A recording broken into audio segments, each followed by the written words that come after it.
What's up? This is Technically Correct with Tyler Bischoff, and on today's show, is UNLV going to get lost once all of the sports leagues are in Las Vegas? Could even soccer surpass the Rebels? So the A's just finished playing a week in Las Vegas. They played 6 games over 7 days. There were a whole bunch of home runs, a whole bunch of runs scored. It was there's a thing called park factor that tries to figure out if ballparks are hitters parks or pitchers parks. And this after those 6 games, it's the most hitter friendly park in Major League Baseball, more so than where the A's play in Sacramento, more so than Coors, even more so than the Field Air Stadium in Mexico, where the elevation is ridiculous. This is the most hitter-friendly park that games have been played at Major League Baseball this season. Whole lot of runs. But that was your precursor for the A's coming to Las Vegas. They're not going to be here full-time until 2028. I believe they're playing another week in Vegas next season as well. But if you look at it, Raiders, Golden Knights, Aces are already here. A's will be here in 2028. The NBA is almost certainly coming. They haven't made that official, but it's almost certainly going to happen. And by the way, Major League Soccer is possibly coming, right? The update there is Major League Soccer and the Vancouver Whitecaps met with local government bodies in Vancouver. The Vancouver Whitecaps are for sale, and Major League Soccer is not happy right now with the current stadium setup in Vancouver. It's basically Major League Soccer wants the owner of the Whitecaps to own their own brand new stadium, probably get some tax breaks in there to build it. Otherwise, they're threatening to move them out of Vancouver. And there is an ownership group in Las Vegas that is interested in buying them. ESPN had a story on it. It's Grant Gustafson, who's a 30-year-old from Las Vegas. His mother owns Public Storage, and is, according to that story, a billionaire. So you can become a billionaire from owning, storage units. They build a hell of a lot of them around here, so makes sense. But we could have Major League Soccer soon. The point is that, let's say in 2030, there's a real chance that Las Vegas has all 4 major sports plus an MLS team, and the Aces are already here. RIP to tax dollars, because we're going to end up building a soccer stadium and an NBA arena. Bill Foley says T-Mobile needs an upgrade. What a nightmare that is. But that's everything, right? I mean, that's basically everything. But I don't know what's even the next biggest team sport in the United States after that. Those are the 6 biggest. So purely looking at the calendar and where this all fits in, it's not great news for UNLV football, because everything overlaps. Everything overlaps with college football. Obviously, the NFL and college football play at the same time, usually on different days. The NFL is going to somehow take over Saturdays in the near future too, but usually on different days. But it's the same time of year. And one of the problems you have for college football when it comes to news cycle and attention span is, all right, cool, you have a great Saturday of college football, and then the NFL plays on Sunday. And everything that happened on Saturday, not as important as what happened on Sunday. The same is going to be true for UNLV most of the time, right? So calendar-wise, the NFL is a big problem. The NBA and NHL have overlap with the second half of the college football season. Major League Baseball and WNBA have overlap with the first half, specifically the playoffs, the postseason going on in October for those sports. Major League Soccer is actually changing their schedule to where they're going to start at the same time now as college football and the NFL and play a fall to spring schedule. But basically, if all of these teams are in Las Vegas, UNLV football is going to have 6 different local teams with some form of overlap. Some form of, oh, hey, that's also going on at the same time. Whole season is overlapped by something, and there's 6 different teams that will do it. Now, that's a pure scheduling standpoint. I think one of the most important things to take away from who's going to be popular, who's going to survive, right? That might be a conversation 10, 15 years from now, but who's going to be popular, who's going to survive, who's going to get the eyeballs? It's winning. Winning is going to be the important thing because, and I think this is a good example. I don't believe the A's are going to move to Vegas and truly be Las Vegas's team. I don't think the A's are going to come here and everybody is talking about the A's or interested in the A's. I should say every sports fan is interested in the A's in Las Vegas. I just don't think that's going to be the case. I think they're going to rely heavily on tourism. I think there will be a lot of people in Vegas that are like, oh, yeah, that's a cool thing to go do a couple of times a year. It's probably also going to be too expensive to do it too often.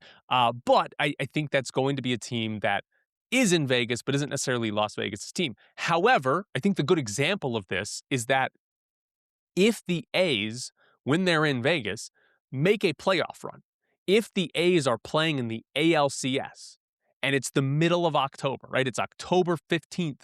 The A's are in the ALCS.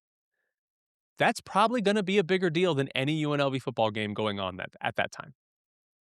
Even if the A's aren't a super popular team for the entirety of the regular season in Vegas, if they're in the ALCS, if they're in the World Series, that's going to be bigger than pretty much any game UNLV football is playing. And I think that's what we're going to see, right? We've seen it with the Golden Knights, right? They're bigger in Vegas right now, in large part because all they've done is win, right? I know they didn't win the Stanley Cup, but they've made the playoffs all but 1 year. They've been to the Stanley Cup final 3 times. Like it's as successful as you could possibly have an expansion franchise. Hell, take that qualifier off. There aren't very many organizations across sports that have a better decade than what the Golden Knights have done in their first 9 years.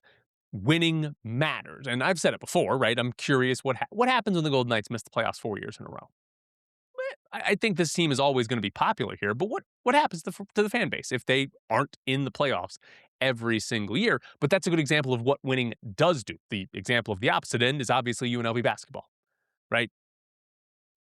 Before I ever lived here, before I was even in like high school, UNLV basketball was the biggest thing. Before I was born even, was the biggest thing here. And now Thomas and Mack is mostly empty. Right. So that's a good example of what prolonged losing does. Prolonged not being relevant does.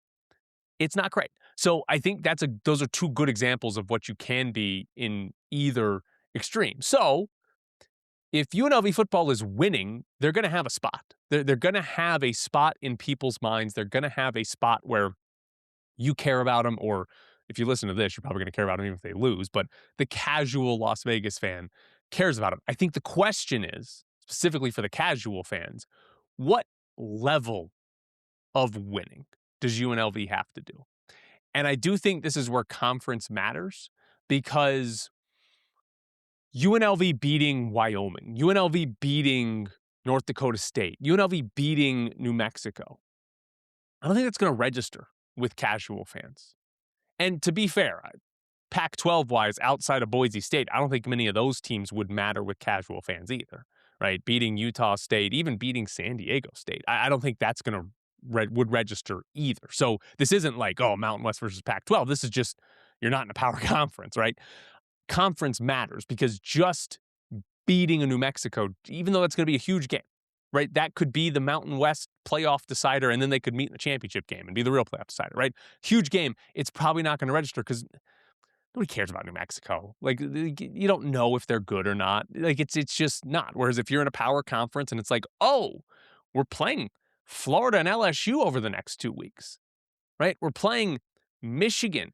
We're playing Notre Dame. Like playing those games would matter, but UNLV's not at that level. So how much winning do they have to do? And I think the answer is college football playoff, because hypothetical scenario for you, UNLV's 9-0, 10-0, 11-0, right? We're getting the college football playoffs rankings every week at the end of the season, and UNLV's ranked 19th. They're ranked 17th. They're the highest ranked group of 5 team, and they're 11-0. Those games are going to matter no matter who the opponent is, because the conversation will be about the college football playoff, right? Like, if those stakes are going to make people tune in, those stakes are going to matter across the board. So I think the level of winning is going to be important for UNLV, because if it's college football playoff level good, people are tuning in. If it's just we're good in the Mountain West and we have a big game against Wyoming this weekend, to get to third in the conference. That's still a good season, could be a good team, but I don't think the casual fan is going to be. So I think that's the bar, is playoff. Now, I do want to point out one thing. UNLV hasn't actually been in the college football playoff, though they've been fairly close the last few years. Attendance is very good for UNLV. There have been over 30,000 fans. D1 Ticker had this stat. UNLV's attendance increase over the last 5 seasons is 31.4%. That's the 7th highest in the country. New Mexico's actually first, by the way. They're at 59.8%. But UNLV has had one of the biggest attendance growths in all of college football over the last 5 years. They've been winning, right? They've been better as a program, which is the biggest thing. You need to win. So attendance has been good. I think that number is going to stay close to that, right? Like going into this year, there's no reason to have low expectations for this team, so that should stay the same. Obviously, if they get off to a bad start, maybe later in the year, the attendance will come down and all that. But like generally speaking, the attendance should be good.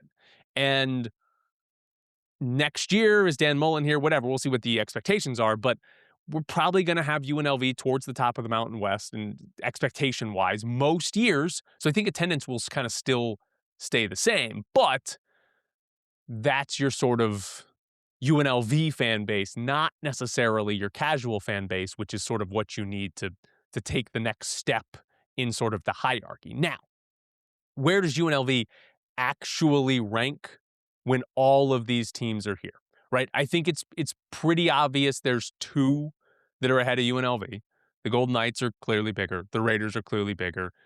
Even if Allegiant Stadium gets taken over by opposing fans, even if the Raiders are bad, right? The Raiders are bigger. The NFL is the biggest thing we have going in this country. Those 2 probably always will be bigger. Again, what do the Golden Knights look like if they miss playoffs 4 straight years? If UNLV's in the college football playoff 4 straight years, they might be bigger. But probably those 2 will always be bigger. I assume the NBA will be a bigger deal as well. But again, winning matters. If we get a new team and they just are bad for like the first 5 years, don't make the playoffs, maybe make it once, lose in the play-in or the first round, like maybe people won't care too much. But I do expect overall the NBA to be bigger. Again, with baseball, I think it'll be the fun thing to do in the summer. And if the A's are winning, they're in a playoff race towards the end of the regular season and make the playoffs, it'll be bigger. But otherwise, that's a hard one for me to place because baseball's a different sport from anything else. Like it's a much more casual sport throughout the course of the season. Most casual fans don't keep up with baseball on a daily basis, which is kind of what you're supposed to do because they play every day if you're a like diehard fan. So that's a hard one to place. MLS, I would expect UNLV football to be bigger. I don't think MLS is going to come here and really make huge waves in terms of where they land on the map. If UNLV football's in contention for Mountain West championships and then by default the college football playoff, I think they'll be bigger than Major League Soccer. The Aces, who's bigger right now? I think it's the Aces. I don't feel confident saying that because again, UNLV's attendance has been 30,000, over 30,000 for the last couple of years. But I feel like the Aces are bigger, but maybe I'm wrong on that. Maybe it is UNLV football, but that's an interesting one where Aces have been winning a lot, right? Aces suddenly, when Asia Wilson retires, that's probably how long it's going to take. When Asia Wilson retires in 10 years, Aces might start to struggle, and that could become a lot easier for UNLV to say, oh yeah, we're definitely bigger than the Aces. But right now, I think it might be the Aces. But the Las Vegas sports market is crowded for attention. Like that's the takeaway from this. It's already crowded and it's going to get worse. If UNLV football wins, they're going to be fine. They're going to be in good shape. If UNLV football becomes an 8-4 program or worse in the Mountain West, then it could be a struggle to get some eyeballs and some attention. By the way, one other point on this that I'd like to add. I think one way you can gauge this is looking at the media coverage for UNLV. And specifically the volume or the quantity of people that cover it. And I know I made a big deal about me being the only one at a Josh Pastner press conference during the regular season. I had a lot of fun with that. But for a fan, look at the newspapers, right? Look at traditional media. The newspapers, the Review Journal lost Callie Finn. She's no longer there. They have not hired a replacement for UNLV's beat writer position. She was also the Aces beat writer position. They haven't hired somebody to replace that either. But they haven't done that. The Las Vegas Sun cut like almost all of its newsroom, which included Mike Grimala, and now they don't really have coverage of UNLV athletics. I know Ray Brewer does a few things on it, but they don't really have regular coverage of UNLV athletics. Radio, the industry that I was in, there's really only one radio station in Las Vegas that has like UNLV coverage, and it's ESPN Las Vegas. It's where the games are heard. And even that, it's still only one local show. It's Steve Cofield. And Steve Cofield is the sideline reporter. He's an employee of Learfield Sports. That's a direct partner with UNLV. Steve Cofield can't give you unbiased media coverage of UNLV athletics, right? It's going to be more homer coverage of UNLV athletics because that's where a paycheck is coming from, right? So even on the radio side, there's not a lot of quantity. And then depending on what you're looking for, you might want the more homer takes. That's fine.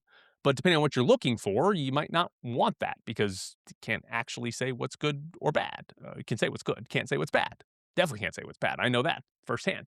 On TV, similar scenario for Fox 5 and Paloma Viacana, right? There's a contract there between Fox 5 and UNLV for all the coverage that they give. And outside of that, the rest of the TV news stations, I will say, they do cover UNLV.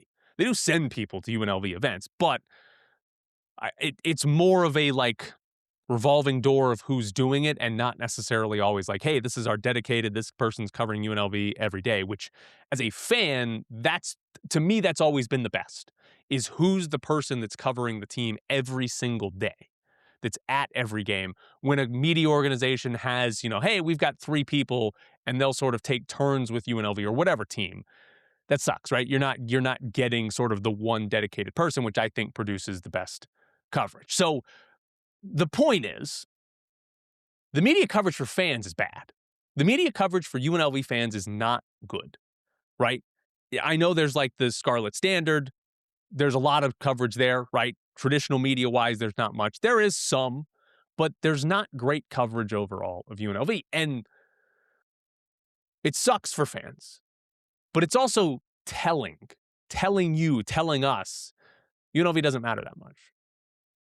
Some of it's based on clicks, right? Some of it's purely based on, hey, what do our readers or our viewers watch or read?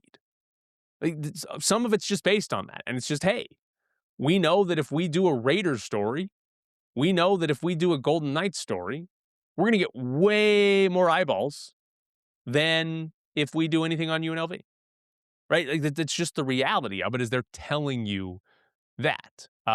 Sports media is also not in the greatest place financially, health-wise. So these media organizations can't afford to have enough people to cover all of it, right? Like that's what this comes down to.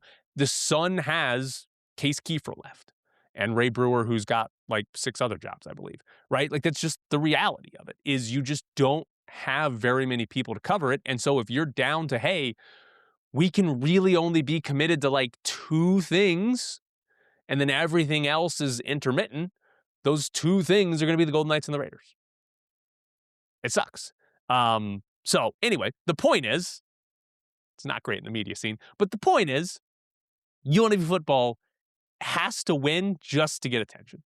And I think it has to be college football playoff level wins, not necessarily in it, but getting to it, playing games that matter for it, right? Because even if you lose the game, there's still the hype and the build-up before it, right? If UNLV is 11-1 and they're playing in the Mountain West Championship game and they're the highest-ranked Group of 5 team, and it's like, all right, if they beat New Mexico, they're going to the playoff.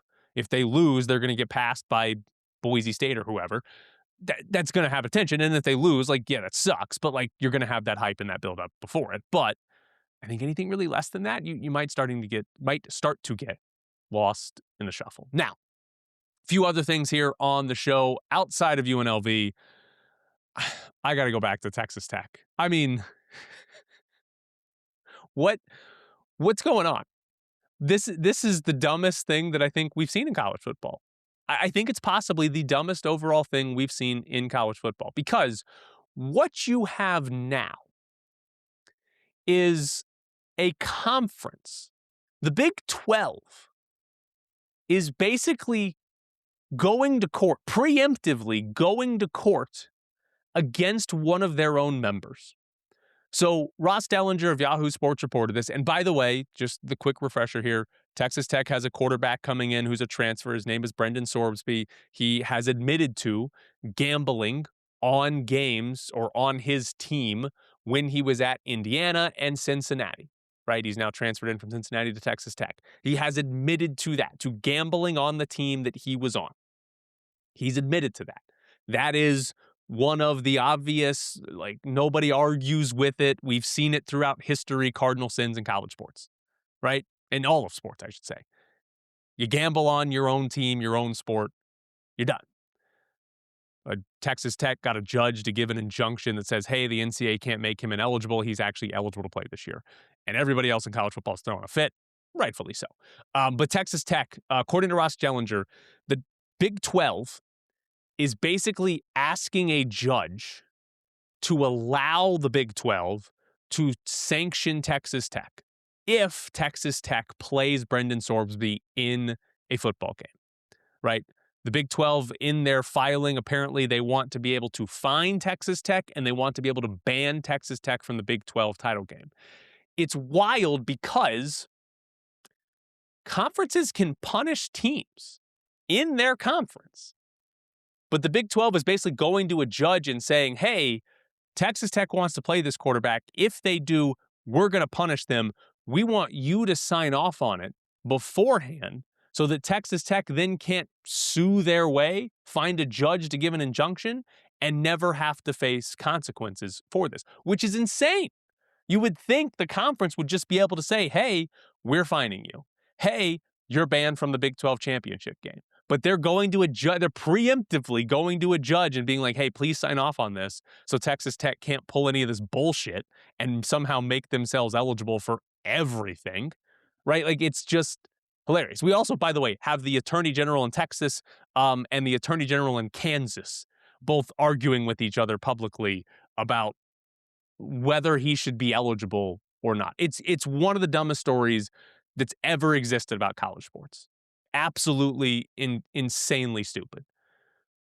It's college athletics. It's college football. That's what it is. The sport does it all the time. Now, I almost forgot. How could I forget this? Donovan McNabb Jr. committed to UNLV. He's the wide receiver from Phoenix. Yes, Donovan McNabb. That Donovan McNabb is his father. There was a picture from his visit where Donovan McNabb is with Donovan McNabb Jr. at UNLV, right? Donovan McNabb's son is coming to play at UNLV. Again, he's a wide receiver, not a quarterback, which is a little less fun. But according to 24/7 Sports Rankings, Donovan McNabb Jr. is now the highest-rated commit UNLV has landed in the 2027 class. Still only a 3-star, but the highest-rated of all the 3 stars that UNLV has. UNLV got a handful of commits over the weekend. They still have the #1 recruiting class in the Mountain West. They are 68th in the country, according to 24/7 Sports, which, by the way, is 1 spot ahead of Boise State. So they've got a good 2027 recruiting class in the works already. One other note, there's a kid named Kai Cipher, who I guess took a visit to UNLV, didn't commit to UNLV, at least as far as I saw. But the important thing is here, he posted some photos from his visit. And one of those photos is with what I assume is his family. It looks like, a dad, a mom, and 2 or 3 kids, right?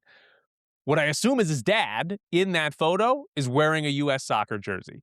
I like this family. Kai Cipher's, who I assume is his dad, you got your priorities straight. It's World Cup time. Wear the jersey. Speaking of the World Cup, this is the only show of the week. I am going to the United States game against Australia on Friday, so I will not have a show up on Friday. I'm sorry. I'm going to go watch the World Cup. It's going to be phenomenal. But some fun things. 1, Tunisia fired their manager after the first game of the World Cup.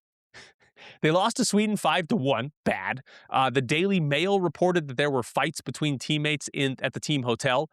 Also bad. And so they fired the manager after 1 game. I didn't look this up, but I can't ever remember that happening before. Managers have gotten fired right before the World Cup before. And if you watch, professional soccer, especially in Europe, managers will get fired like 4 games into the season sometimes. It happens. Teams will go through like 3 or 4 managers in a whole year if it's a really bad season. But they were like 1 game into the World Cup. Yeah. See you later. One of the assistants is apparently going to take over and be the manager for the rest of the World Cup, or maybe they'll fire him after game 2. Also, people who criticize soccer for not having enough scoring, you're dumb. The best game of the World Cup so far, and it's probably going to be one of the top 5 even by the time we get to the end of it. 0-0 between Spain and Cabo Verde, because Spain's the favorite, or they were the favorite to win this whole thing. Spain hasn't lost a game in 2 years. Cabo Verde is playing in their first ever World Cup.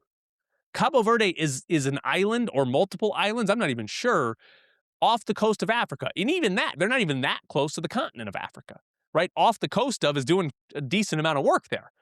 Nobody knows what this is. They tied Spain. They tied the best team in the World Cup. Spain had 27 shots in this game. Spain had 7 shots on goal. Cabo Verde's goalie is 40 years old. Stopped all 7 of them. Cabo Verde, by the way, had 6 touches in Spain's box.